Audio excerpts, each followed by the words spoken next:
Hero আলমকে হাসপাতাল থেকেই গ্রেপ্তার করা হয়েছে। তার শ্বশুরের করা নারী নির্যাতন মামলায় হাসপাতাল থেকে হিরো আলমকে গ্রেপ্তার করে নিয়ে যায় বুধবার রাত 15টার দিকে। থানার ভারপ্রাপ্ত কর্মকর্তা এস.এম. বদিউজ্জামান জানান, হিরো আলমের শ্বশুর তার বিরুদ্ধে নারী নির্যাতন মামলা করে।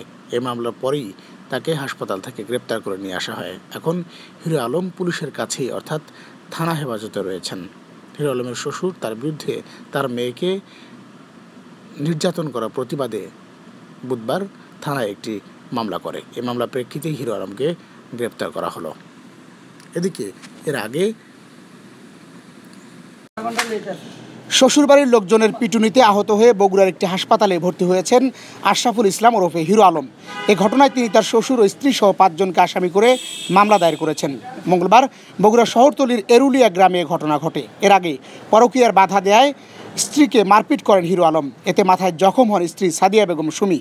এ খবর পেয়ে শ্বশুরবাড়ির লোকজন এসে হিরো আলমকে মারপিট করেন। এতে তিনি আহত হন। এদিকে রাতেই তার স্ত্রী সুমিকে বগুড়া শহীদ জিয়াউর রহমান মেডিকেল কলেজ হাসপাতালে ভর্তি করা হয়েছে।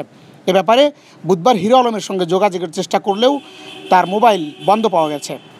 বগুড়া শহীদ জিয়াউর রহমান মেডিকেল কলেজ হাসপাতালে চিকিৎসাধীন হিরো আলমের স্ত্রী সাদিয়া বেগম সুমি জানান, 2 মাস পর গত সোমবার রাতে হিরো আলম বগুড়ার শহরতলির এরুলিয়া গ্রামে তার বাড়িতে আসেন। বাসায় ফেরার পর থেকে বিছানায় শুয়ে একটানা 3 ঘন্টা মোবাইলে ঢাকার এক নারীর সঙ্গে কথা বলেন। এর প্রতিবাদ করলে সোমবার রাতে তাকে মারপিট করেন আলম। এলাকাবাসী জানান, শ্বশুরবাড়ির লোকজন সুমিকে মারপিটের খবর পেয়ে ক্ষিপ্ত হয়ে হিরো আলমকেও মারপিট করেন।